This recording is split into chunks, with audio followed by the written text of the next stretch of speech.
Okay, I think we are now live. For those of you who are watching, which I think technically is no one right now, but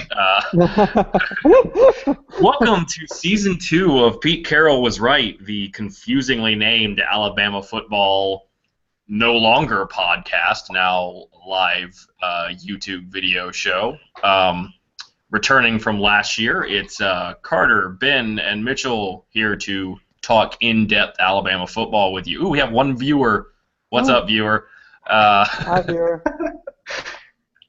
uh, so this year we decided to switch up the format a little bit. We like doing this one because it takes the post-production burden off Mitch, who was doing all of that last year. And then it allows us to actually like do video, but then also if we get a little more advanced later in the year and want to do some diagrams, videos, GIFs, anything visual we can do. We can share our screens and show that. So that's part of the reason for the change. We also wanted to this year kind of go a little less structured than we were last year. It kind of felt like last year we tried to do too many like segments.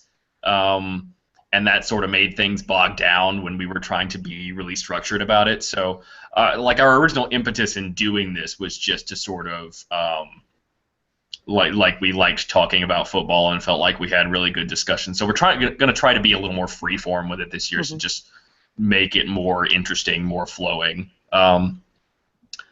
So with that said, Alabama football starts in 70 and a half hours. So how do we feel about this team going into this year? I mean, you got to feel good, right? I feel good. Yeah. I mean, I guess we gotta. I guess let's just open it up with talking about the quarterback situation, because Right. obviously, I think that's yeah. I mean, I think ultimately, I mean, there's a lot of things going on with this team, and there are obvious question marks in other areas, but clearly, while sometimes I think maybe people make too big a deal about this, I think that quarterback is ultimately the most important thing that's going on right now on this team. So. Right. I was just so amused, and like I wouldn't say I had too much of a dog in the race. I guess I was sort of rooting for one of the younger playmakers, but everybody, and there might be one person in particular that everybody was getting after on one outlet that everybody was getting after on Twitter, but a lot of y'all were riding hardcore on the Jalen Hurts is going to start train. And I freely admit that I was caught up kind of in the hype myself, and I was like, okay, let's get behind this kid. But the Saban came out at the press conference and was just like, it's going to be Bateman and Barnett. Yeah. So, and obviously that doesn't mean I think some of his comments lead you to believe, and I think there is some credence to the buzz, and certainly I think there's a possibility that Hurts could contribute this year, but obviously for this game it's going to be Bateman and Barnett. Yeah, he's not closing the book on it. Look, I think that ultimately, no matter, I don't think necessarily that who plays in this game and any decisions about the quarterback for this game is a reflection or has all that much predictive value for what is going to happen, say, mid-October, okay? Right. But at the same time, though, they need to survive this week. Right. I mean, that's, at the end of the day, the most important thing is getting to 1-0. And that's a hell of a risk to throw Hurts out there. So I get it. I mean, I really do. And that's even assuming that all the hype is legitimate, right? Right. Even obviously if all the hype right now isn't legitimate, then it's even more reason not to start him. But if all the hype is legitimate, it's still really a pretty tremendous risk for a team that's trying to win a national championship to throw him out there in week 1, especially against, and I guess we'll talk a little bit more about USC later, against a very good secondary who would be waiting to jump all over any and all mistakes. Yeah, and you have to think the red shirt kind of played a part in the decision as well. Like, Saban was never going to go into this game and play 3 quarterbacks. I never felt like that was going to be something he was going to do. So you cut it down to 2, and if you have Cooper Bateman, the the guy with some experience and who, I mean, if you look at history, that's what Saban's kind of favored in his tenure. Right. So you kind of expected him to be one of the two guys. It was just a matter of who's the other one. And it would be, let's say first off that it would be just an absolute shock if Bateman does not take the first snap. Yeah. There has been a little buzz lately, though, around Barnett, right, about Barnett cleaning up mistakes and stuff. I read like a couple articles. I read a couple articles. I mean, look, take this for a grain of salt. Well, for sure, yeah. But specifically, I know that people have a lot of opinions about this guy, and I have my own. But there was an article that was written, I forget in which publication, but it was quoting George Whitfield. Oh, now, okay. people was have a lot this of from like the last couple of days? Yeah, somebody wrote it. It was an interview with Whitfield talking about Barnett, with Barnett telling Whitfield that he's really starting to clean up the mistakes, basically. Well, I think there is a certain, like, obviously we've talked a lot has been said this offseason about this probably is the most talented group of receivers in Alabama history, right. And a lot of people think the best group of receivers in the country, and I would agree with that. And it would just be, with all respect to Cooper, it would be a real shame to play a quarterback who can't get the ball to them. Yeah. And obviously there's ways to game plan to get the ball to them underneath, to help a guy with limited arm strength get the ball down the field. But at the end of the day, the offense just isn't going to be as dynamic with Bateman at quarterback. Now, if that's what has to happen, that's what has to happen. But Saban said something in that press conference where he talked about the quarterbacks. He said something specifically, and it was in the context he had been talking about Blake Barnett. He said, we want to have, I'm paraphrasing, but he said we want to have a guy who can get the ball, who can take advantage of these explosive playmakers at wide receiver. Right. And so I think there would be a certain preference among the staff that, like, if it's sort of equal in or very close in terms of like turnovers and mastery of the offense between the two of them, you have to think they would prefer a guy like Barnett who can really sling the ball and can get the ball to the receivers downfield. Yeah. Well, let's talk a little bit first about Bateman here. That obviously the limitation is that he can't throw the ball down the field by all accounts. Right. In the Ole Miss game, we saw the fact that his ball just comes apart after 25 or 30 yards, and all indications and reports and first-hand accounts say that has not changed. So I think that limitation is just it just is. I mean, it's unchanging. If he can be a guy, in the context of this single USC game, okay, not looking at the whole season, but just in the context of this single USC game, if he's going to go back there and not turn the ball over, they should win this game. Right. But I don't know if you can win a national championship with a guy that can't throw the ball more than 25 yards down the field. Yeah.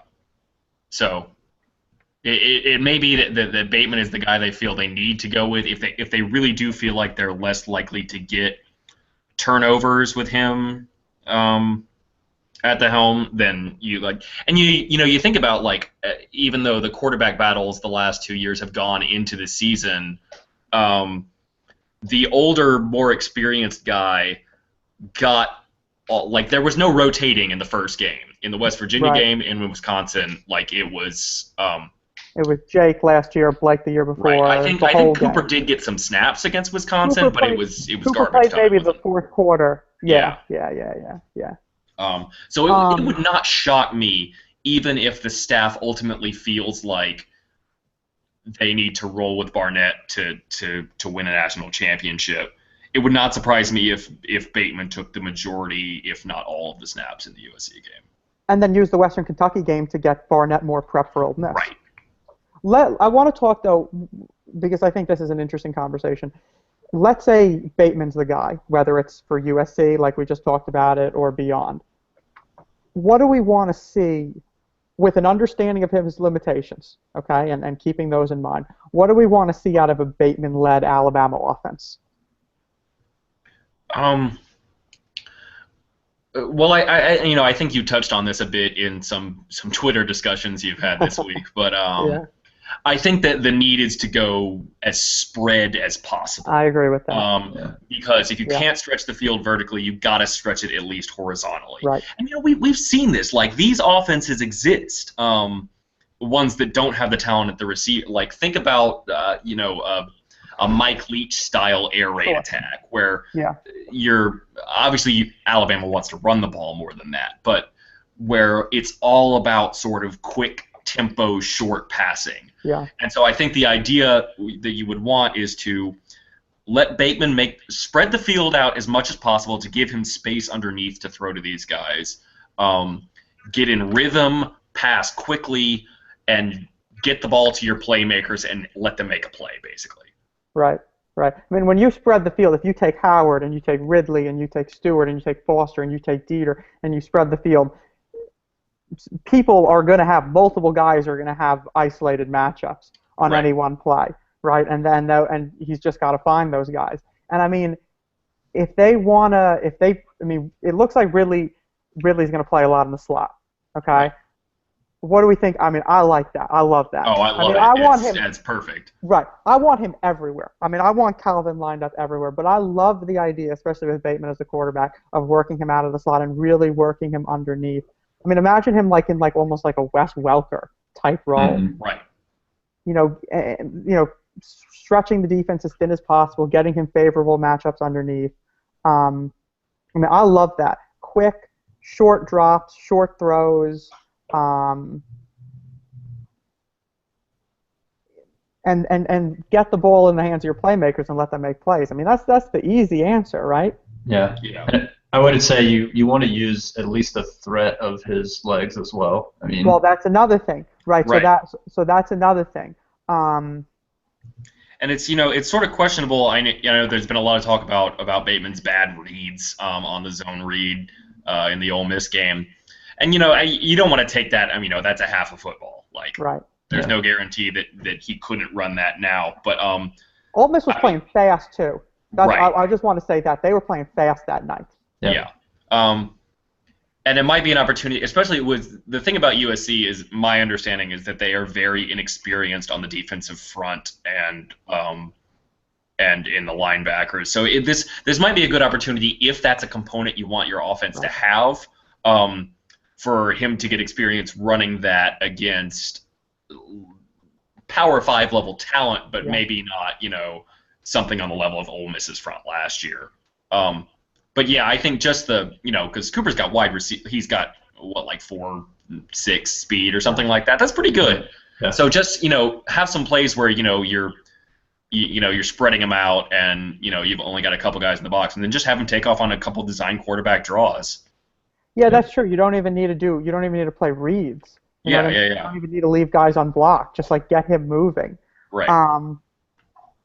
I do think though that the one thing that doesn't get talked a lot about when you talk about the zone read game for Alabama is that this hasn't exactly been a staple of Lane Kiffin offenses in the past, and there's no guarantee that the staff is going to be very effective at teaching this really this sort of really niche offensive philosophy. Yeah. Mm-hmm. So if it's not, there's a couple concerns here, I think, when you talk about unlocking the option game. Right. And one of them is this staff has not coached option teams. So Right. everybody just says, oh, well, we got a quarterback that can run, let's play some option football. Yeah. It's not option plays. Any type of option play is not. I mean, everyone's got run pass options these days, but post snap quarterback run option plays, Right. There's a reason that the old styles of those offenses, your wishbones, that sort of thing, there's a reason that those are whole offenses, is because for quarterbacks to be good at those reads, they have to practice over and over. And it has to be a major feature of your offense to get good at it, and so it's not something that's easy to just throw into your offense on a whim. Yeah. Okay, so aside from spread and shred and some possible quarterback run stuff, obviously we're going to see a lot of RPOs this year. Yes. No matter A who the bunch. quarterback is. Right. But especially if Bateman is the quarterback, because, I mean, they just need ways to pick up yards in sort of easy ways, you know what I mean? Easy Right. one-read decisions. So we're going to see a lot of RPOs. I know I talked about this on Twitter some, but if you're going to try to stretch the field vertically with this guy who obviously is not going to be able to like attack the deep middle, he's not throwing deep posts left and right. Corner routes, which he was successful with a couple times against Ole Miss, maybe some fades, and we do have a lot of good wide receivers on the outside who can high point footballs and play, make good plays on fades. I mean, there are ways, right? I mean, they can move the ball. There are plenty of ways that they can move the ball through the air, even if Bateman is the quarterback, so long as he makes good decisions. His physical limitations do not have to be the undoing of this offense, is I think what I'm sort of trying to get at. Right. It decreases the margin for error, for sure. But they can still put up 30 points, I mean, against decent defenses with him, just because they have so much talent. Yeah, I do think there's kind of an underlying assumption there that we get the production from the running game that we've seen the last few years. Yeah. Right? And I think you shouldn't doubt that, but it's not as given as it has been in the past. For sure. Well, I think that's a great point. I think the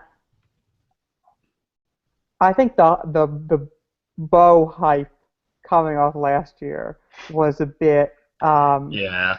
Those 2 runs against Michigan State were fun, but I think that we can all agree that he is an immensely talented player, and he showed flashes of his talent in very limited time last year, and he is a physical specimen. But who knows? Yeah, and I mean, this is essentially what people have said, but there's just it's different than previous years because there's just no experience. Right. We don't have a guy that we can point to and say, this guy's going to be the guy. But does that change the equation though? If we're having struggles there, does that change the quarterback equation? Well, it has to, right? Well, you mean does that make if you we're not seeing the level of production from the running game, does Cooper's physical limitations still cut it? I mean, well, it has to, right? I mean, I mean, they need to have success with the run game. Yeah. This can't be like Cooper is not. If they struggle to establish the run, there are going to be times when they're playing from behind, and Cooper is not the quarterback you want when you're playing from behind. Right. Yeah, I think that we should talk more about the running back position too. I was disappointed with Damian Harris last year also. I know he was a true freshman, Right. And he just showed up in the fall, and it was very limited time, but he looked slow. He looked slow, and he looked indecisive. He was I was expecting, maybe my expectations were too high, but it was just not what I was expecting last year. Yeah. I will say he looked very good in the spring. Now, granted, that was, against the second teamers, I think, but he looked to me like he was when I watched him at A-Day, he looked to me like he was much more decisive and much more playing mentally and physically much quicker than he had during the season. So I guess the hope is that he kind of carries that over. Yeah, and it seems like the staff likes his ability. I don't know if it's like a game day mental thing or something, but it seemed like they didn't cut his role in the running game too much last year. They still got him some carries, and then they introduced him in the kick return game. So they clearly have some level of confidence in him. Yeah. No, I agree, and I think that was one thing that I love that Saban does is that he loves when he's got guys who he knows were expecting bigger things and to play bigger roles, and the situation has just dictated that they don't. He does everything he can to involve them in other ways. Yeah. So I think, like, I think you saw that last year with Tony Brown too, Right. on a lot of special team stuff. I mean, he really wanted to say, Tony, like, you're still a part of this team. You're still important. We're going to need you in coming years or whatever. And I think putting Damian on kick return is sort of like a similar Right. approach. I'm not, God, that what I said before. I don't mean to be like the fan that says, hey, this guy who was highly regarded played like a handful of snaps and he was terrible, write him off. But I'm just saying that they're in a situation where they need production from these guys because there is no experience coming back. Yep. Right. And I don't know about Bo. I really don't. And I don't know if Bo is going to stay healthy because obviously that's been a big factor for him. And I know the buzz around Bo in the fall has not been nearly what the buzz was around Bo earlier. Right. I mean, if anything, naturally that this is the way it turns out, but the buzz in the fall has been around it's been around Butte Image and Josh Jacobs. Which is crap. Of course. Which we know is crap. Yeah. I mean, it's not gonna. It wouldn't. I expect both of those guys to get carries this year. Whether they're and either of them actually has a real impact, I think it's far more likely that they both take the kind of roles that Bo and Damian had last year. But I mean, you never know. They're both obviously talented guys, but certainly for USC, I don't think we should expect to see anything other than garbage time carries for those two. And I think Saban basically said as much. Right. Yeah, I don't. Yeah, I mean, I don't know. I really don't. The running back thing is something I really don't know what to expect. Yeah, I mean, it's been an underplayed story. I mean, leading up to this, there's almost been an assumption that it's just Alabama. They're going to figure it out. But guys, people wrote articles about Bo saying like he's going to be better than Derek. Yeah. Oh yeah, he was on like the like early Heisman odds sheet out from Vegas, and it was just like, I mean, I would love it if that happens, but we just don't know. To me, it's honestly like, in a certain sense, it's a bigger question mark at running back than it is at quarterback because, like at quarterback, we have some idea. We don't know which way it's going to go, but we have scenarios, I guess. And I just have no idea what to expect from Bo and Damian in a way that I maybe do have some expectations for each of the quarterbacks. Yeah, I mean it's gonna be really interesting, and then sort of that's a nice segue for how is offensive line gonna play. Yep, losing Kelly's not gonna be great. But nope. I'm kind of gumping a little bit about the offensive line. I'll be honest. Good. I mean, I think Cam's gonna have a bounce back year. I think Cam is gonna have a great year. I think that's a great point. I think Cam is gonna have a great year, and I think that now. I don't necessarily have reason to say this, or sort of like a lot of evidence behind this, but I think that arrest might be the best thing that could have happened to Cam. Yeah. He's coming off a year where he struggled, then he gets arrested and he sees like his entire future potentially in jeopardy, and this is an immensely talented player. Right. He's now playing for his livelihood because he's probably going to be in the draft after this season. I think barring injury, Cam is going to be a monster. Right. And then, I'll piggyback off a point you made there. I don't have a whole lot of evidence for how I'm feeling about the offensive line, but sure. I don't know. There's been a lot of buzz about Lester Cotton, and I feel like he could be a really good player at left guard. I feel like you sort of trust Bozeman and Pierce Baker in the middle of the line, and we can talk about that swap in a bit, but you sort of trust them to at least be kind of competent guys. And then, obviously Jonah Williams is a true freshman, and that scares you a little bit to play a true freshman at a tackle spot. But, he came in from day one, and basically, aside from like a couple practices where they just sort of swap things up, he's basically been the right tackle from the moment he set foot on campus. And so I think that kind of gives you confidence when a guy comes in as a true freshman and just locks down a spot like that. I agree. I think that's a very good overview of the offensive line. Now, I don't know what to expect from Cotton, but the buzz is good, so that could be a real strong left side, potentially. I think that I like Bozeman. Yeah. I've always liked Bozeman. I love his versatility. I think he's done well. I think he did well in 2014 when he filled in when Ryan Kelly went down. I just think he's a generally good player. I'm happy that he is.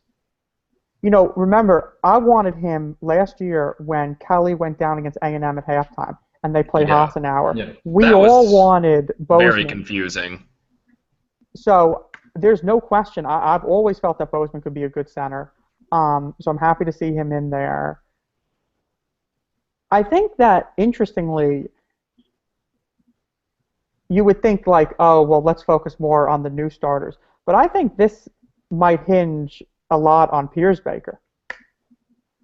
Yeah. Like he definitely had his struggles last year. He did. And it's sort of like is it concerning in a way that they practice him at center for so much of the spring and the fall, and then kind of at the last minute decided to make a change? You know what? No. You texted us last night about how do you say his name? Cole Kubalik? Oh yeah, I don't know. The guy who used to play for Auburn, the offensive line used to play for Auburn. So his point is about the fact that they're now very well set up to manage a potential injury in the interior of the offensive line. Right. Because they have guys that can play basically they have a number of guys that can play multiple positions, and then you've got Shank on the bench who can obviously fill in at guard. Right. So I understand that like this move, his point is that there is potential upside here to this move. Right. But it's still not what you want, right? I mean, you don't want a last-second offensive line flip, 6 days before the season starts. Yeah, it's just, I don't know. That was very confusing to me that they, like it didn't, I mean, because Pcwr played center in the spring, right? Yeah. Like he was the first team center in A-Day and stuff like that. I don't know. It was very odd to me that they just, unless like maybe like he was the center during all of the media viewing periods, and then. Well, that's a very important thing, right? I wonder if it might be that like the whole fall they had been swapping them back and forth, and it just hadn't been something that was happening during the public viewing periods. Yeah. And maybe. Yeah. It happened up until the end, because there were a couple practice reports right before the depth chart came out that Bozeman that the switch had been made. But so I wonder if they were swapping them the whole time and they just finally made that decision. But I just want to say that I think that's a great sort of general point about these practice reports, because people read the practice reports and they were like, such and such was the first team offensive line today at practice, or such and such was the first team nickel defense. Well, such and such was the first team offensive line for the 15 minutes that the media was viewing practice. Yeah. And we tend to take those practice reports as saying that's what it was all of practice. That and in fall camp, you also know there's going to be some experimentation. Absolutely. I think when you get into the season a little bit more, it may carry a little bit more weight. Right. Because you're not experimenting from week to week. How about this for a theory about why it happened? Up until this week, there was still a possibility that Shank was going to be the right guard. And if Shank was the right guard, then he was going to play right guard, obviously, and Pcwr was going to stay at center. But once it became clear that Bozeman was going to beat Shank out, they always knew that Bozeman's best position was center. So upon finally deciding Bozeman over Shank, it's the best lineup is Bozeman at center and Pcwr at guard, whereas if it had been Shank, it would have been Shank at guard and Pcwr at center. If that's the case, doesn't that give you a little bit of confidence about Pcwr? If Pcwr's beating out, the starting right guard from last season? Sure.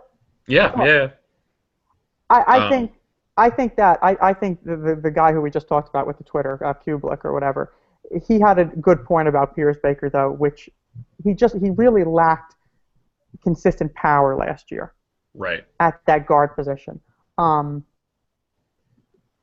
there's no question they're going to run the ball left more this year. Sure. Yep. But this is one of your two returning starters, so he's going to have to be, and he's playing next to Williams, who you got to protect. Right. So he's got to. The offensive line, I think the upshot maybe is that how well the offensive line does might hinge on him making a significant step forward. Yeah, they need him to play with a lot more consistency this year, I think. Yeah. We want to transition to the defense? Yeah, I was just about to say that. The more fun half of this conversation. A lot has been said, and I think it bears repeating. Holy crap, there is a lot of speed on this defense. Oh, yeah. I mean, you have some worries about, are they maybe a little more vulnerable to running up the middle than they have been? Is there enough depth on the defensive line? Have we found out if Raekwon Davis qualified, by the way? Well, he's not on the two. He's not on the two deep, and I don't. Yeah. Unless Saban said something today. He didn't say anything today. He had like an SEC teleconference or something earlier, and I don't think he said anything.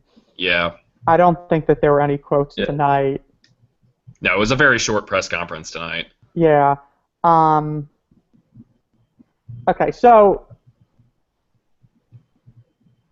they play 5 or 6 guys along the defensive line. That's the ideal situation. Yeah. Clearly, you've got Allen. Allen and Tomlinson are going to play all over. Payne, is Payne the kind of guy who's going to be able to be on the field this year against these sort of spread teams? Yeah. I mean, that's huge, right? I mean, that is huge. Yeah, He played now. Obviously, they had so many guys last year, so it might just be a function of the fact that they had better players. But he played like 2 snaps against Clemson. Yeah. And he's going to need to be a guy who's going to be able to be on the field and make plays and eat space, not just against USC or Arkansas or LSU. But he's got to be a factor against Tennessee, and he's got to be a factor against Ole Miss, and he's got to be a factor against A&M, and he's got to be a factor against all these teams. Right, because who do you have to rely on the inside? Obviously, against more spread teams, John Allen's going to play inside a lot. I think he's going to play a lot of 3 technique. Right. But which, by the way, is just my absolute favorite thing. Is when Alabama is in kind of more of a 4-3 or they're in kind of a rushing package, and you've got the tackles occupied, and John Allen gets to play one-on-one against some poor guard. Yeah. Well, I think I mean yes, God yes. First team line against a spread attack is probably you've got Hand at defensive end. You've got Allen at 3 tech, you've got Tomlinson at 1 tech, and then you've got Ryan Anderson playing on the other side. Yeah. That's a hell of a good unit. Yep. But Payne needs to be a factor. He needs to be able to come in and play 1 tech. Yeah. Josh Frazier needs to be able to come in and play either 1 or 3 tech. And then Dakota Ball, on that depth chart. I mean, that could be a situation, you get him coming in, he's at, 275 or something, and he can maybe, shoot, play some 1 gap, shoot in, play in that 3 tech position, so. Right. They need guys that can play inside, I guess. Right. Allen helps you because he can play everywhere. Right. But there needs to be depth on the interior of the line, and we just. I'm not ready to say that they don't have it, but we don't know where it's going to come from right now. Yeah, Frazier needs to step up. He's a big guy because he's probably the 5th guy right now. Mm-hmm. And I feel like I have huge expectations, and maybe this is unfair. I want Deshaun Hand to have a huge year. Yeah. Oh, me too. And I think he will. I think he'll play for a lot. This. I think he's ready. Yeah, he's been so patient waiting for this, and now this is his time. And he had such a good game against Clemson. Such a good game against Clemson. Such a great. We'll get to the linebackers later, but obviously that's such a great um, sort of segue into this season for Hand and Evans. Mm-hmm. But yeah, I mean, they need, I think, getting guys in the interior. I think that's going to be the key. Who's going to be able to play? Less worried against a team like USC, on Sure. Saturday when you know that Payne is going to be a factor. The question is, against spread teams, if Payne can't right. be, yeah. And I think Western Kentucky will be an interesting barometer for that. Mm-hmm. I'm really glad to have that Western Kentucky game because they're a group of 5 spread team, but assuming they don't drop off too much from last year, which I don't think they will, a semi-competent one. Yeah. So you're not really worried about losing that game, but it's a good test for the defense, better than a lot of quote unquote cupcake games would be. Yeah, right. I think it's great scheduling. Here's something I was thinking about today as far as what happens to the defensive line against spread teams. In the past, Alabama goes 4-man defensive line, 3 defensive linemen, and a linebacker. Right. Obviously, if they were to do it this year, it would be sort of what we talked about. The linebacker would be Ryan Anderson, and then you play the 3 defensive linemen. But with so much talent at linebacker,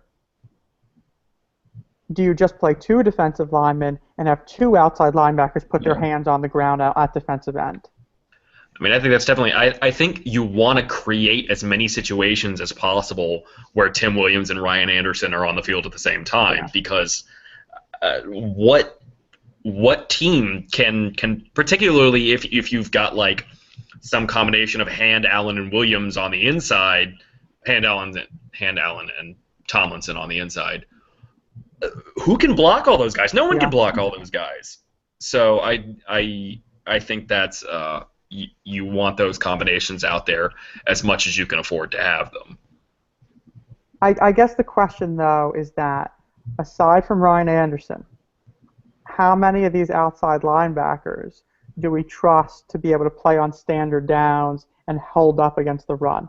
Because you got Tim Williams, you got Christian Miller, you got Rashaan Evans. These guys are all, and we'll get to Tim in a sec because I think we should probably talk a little bit more in depth about Tim, but these guys are all pass rush specialists. Yep. So maybe you got Jennings who comes in and he can play some. He might be, when you go 3-4 base, he might be your outside linebacker opposite Ryan Anderson. But what do we think? I mean, Christian Miller's okay. Let's knock off these guys one by one. Christian Miller, he's just a pass rush specialist, right? He's going to come in. He's going to play on some obvious passing situations, third down, rush the passer. That's it for him, right? I would think so. He could be like Rashaan last year. Yeah. Right. Okay. So we're good on him. Rashaan will get. And I want to note that Saban said today about Rashaan, because he apparently had a minor injury that he was working back from. Rashaan is not going to play just like outside linebacker this season. Like, he is full-on inside linebacker. And Saban said we're going to rush him from the outside some. And I can't wait to see Rashaan blitz up the middle on some occasions. That is going to be delightful. But Rashaan is not going to be a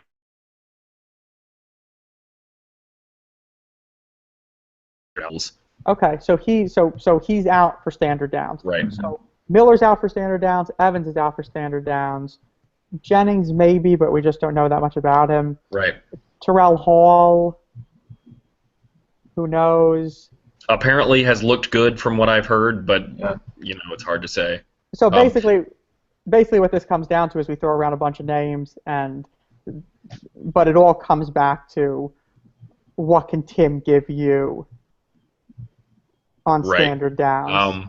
Which is I think that's going to be the real thing for him this year. Yeah. It's going to be a question, just for Tim personally, whether he is going to be like a high second rounder or like a top 10 pick. Yeah. Because if he goes out there and proves that he can play consistently on standard downs and be a solid, like, he doesn't even have to be spectacular. He just has to be he doesn't have to be as good as Ryan is against the run, and Ryan is No, really, really good no. against the run. He's not. He He's just not has going to be as good as Ryan against the run. He just has to be solid against the run, and NFL scouts will be slobbering over him. They already are, because he is such a phenomenal pass rusher. And I think that's the plan. We'll see how he holds up, but I think my impression is that is what the staff wants, is for him to go out there and be that guy. Well, that's what I was going to ask you guys. 3 days from now, okay?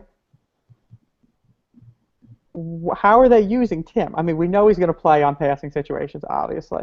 Yeah. What do we expect? I mean, what do we expect as far as snaps on standard downs go? I mean, initially, I think it's what we've been talking about, at least testing the waters with him outside. So you're talking like 1st and 10, because it's one thing like 2nd and 10, 2nd and 11, likely not a passing down, but likely passing situation. You try to sneak him on the field, but 1st and 10, 2nd and 6. I mean, those are the downs. Right. I mean, to me, it just seems like, unless you're going to have sets where you've only really got one true outside linebacker in Which Ryan is how Anderson. they've done it in the past. Yeah. But then again, how they did it in the past last year, though, they had Anderson and Duval. Yeah. Right. Now, who's Anderson's backup, if not Tim? So even if they're not going to play, even on standard downs, if they're not going to play Anderson and Tim together, you still need a backup for Ryan Anderson. Right. Yeah, I just feel like it's a question that has to get answered at some point. To me, it's one you probably want to answer sooner rather than later. But I'm just guessing. It's going to be exciting. And yeah. I think they're definitely going to give Tim that opportunity, because unless there's just someone, unless it's Anthony Jennings and we just don't know about yet, right. There isn't an obvious candidate to be that guy. So I think it's Tim for right now. I think they are certainly going to give him every opportunity to be that guy. I'm real excited to see that. That's been something that I've been looking forward to. Ever since there was some talk about that at the end of last year. And then Tim decided to come back, because obviously that's the question. Tim came back to play on standard downs. He came back to show the scouts that he can play on standard downs. So clearly he expects to be given this opportunity. Yeah. Can we just before we move on to the inside linebackers, can we just talk just for 1 second? Because Tim gets so much hype, and I get it, because there's probably not a better pure pass rusher in the nation. But can we just talk for a second about how good 22 is? Oh, he's awesome. Yeah. And then, I feel like nobody except, us and PFF College, realizes how good Ryan is. I remember thinking, 2 years ago when he was getting player time against Arkansas, holy crap, that guy is really excellent, run defender as an outside linebacker. And then to come on and pass rush like he did last year, I was holy shit. Yeah. He was great. I don't know if there was a better defender on the entire team, starting maybe with the Tennessee game, than him. Yeah. He was a monster in every area. Yeah. So I don't know. I'm so excited to see what he can do this year, because he's so dynamic. He's so solid in every single area. When's the last time they had an outside linebacker, as an all-around outside linebacker as good as him? Maybe Courtney Upshaw? Yeah. Yeah. And I would say Ryan's a better pass rusher than Courtney was. I think that Ryan's a better pass rusher than Courtney too. So, he's a really good player, and I just felt like we should spend a minute giving him his due. As far as the inside linebackers go,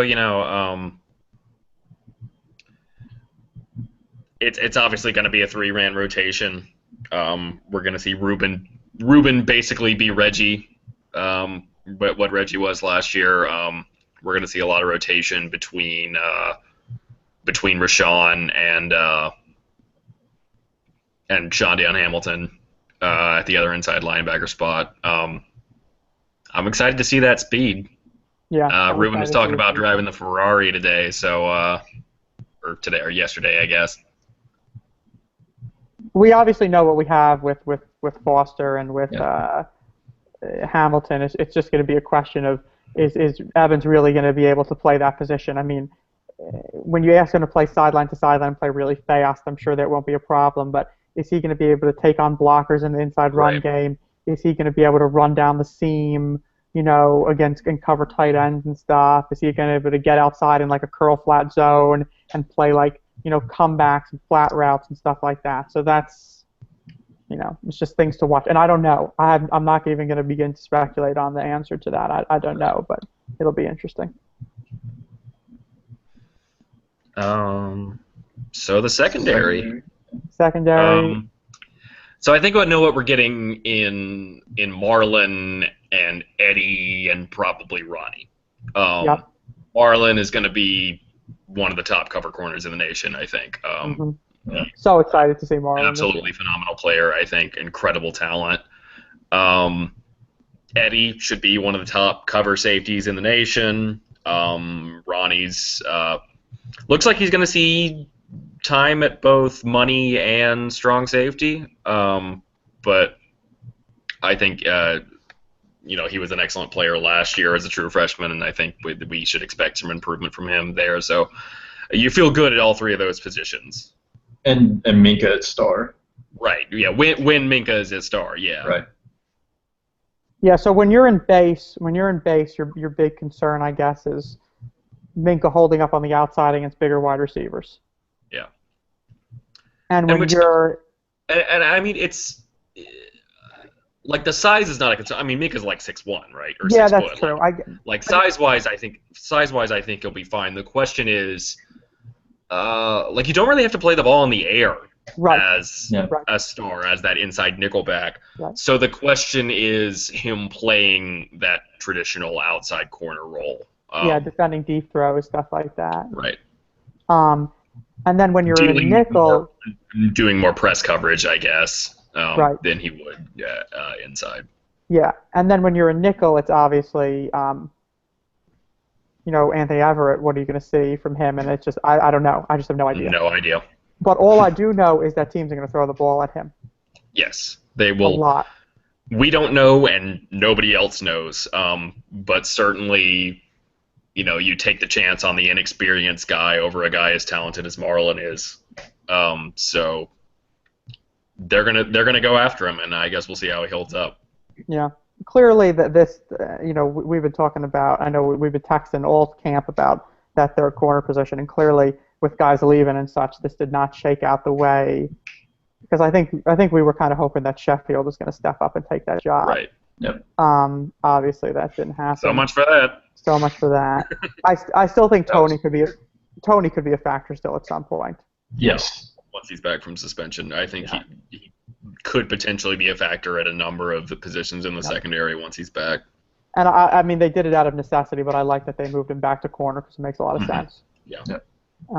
And then I guess in money, what are we expecting? Ronnie to bump down to money. I mean, in dime, we're expecting Ronnie to bump down to money, and then PD in place of. Yep. Makes a lot of sense. Right. It should be a really. There's some question marks. If Everett plays well, it's going to be a hell of a secondary. If Everett plays well, this is going to be one of the best secondaries they've had. The across the board talent is really phenomenal. Yeah. Obviously, like the 2011 secondary was extremely successful, and they had a lot of very good players, but they weren't tested in the same way that Alabama secondaries now are going to be tested. So, very excited to see them play. One thing I wanted to quickly get y'all's thoughts on, we discussed some this fall and the summer about employing Marlon shadowing some receivers, and I think this game presents an opportunity to kind of test that out with Juju. Yeah. Yeah. Do they? I know none of us has watched USC extensively. Do they move Juju around a lot, or does he play outside? God, I don't want to pretend to know the answer to this question. Yeah. Well, that was part of my question. Is if they moved him around a lot, it might not be a great idea. Well, I don't think it is, right? I mean, Yeah. remember before Alabama played, you know, before Alabama played A&M last year, and this is back when Cyrus, this kind of changed maybe right around the A&M game, but this was back when Cyrus was like the clear number one. You know, against Georgia, they moved him on to Mitchell like halfway through the first quarter, and he shut him down, and everybody was so excited about Cyrus.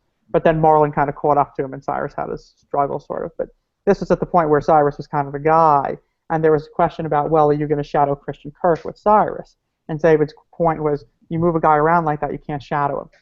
Yep. Yeah. So I think we all agree that if Helton is going to move Juju all over the place, you can't shadow him. The interesting question, though, let's say hypothetically, Juju basically plays outside. Well, then what do? Because if you shadow, are you going to still give him help? Because if you're still going to give him help, and their other receivers apparently are not very good. So if you're going to shadow and you're still going to give him help, then I'm not really sure there's much of a point to shadowing. Yep. Shadowing isn't something you do generally unless you trust that corner to just. You still there? Carter? Are we good? No. What is happening? This is a lesson in the fact that we should have ended it at 45 minutes. We can kind of see you. By the way, I wonder if does it stream our texts when we message each other?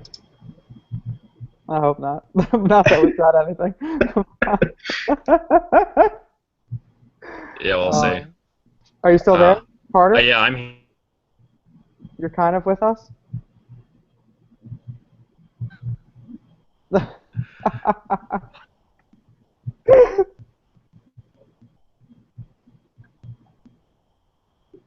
That's so weird. So you can hear us. Okay, so that's good. We kind of can't hear you. Yeah. Well, maybe this is a good opportunity to wrap it up. Probably a good opportunity to wrap it up, and hopefully we had a good run. So yeah. and hopefully we won't have these issues next week. But Anyway. Excited for Saturday. That's I guess that's the only thing I'll say. And roll Tide, everybody. Roll Tide.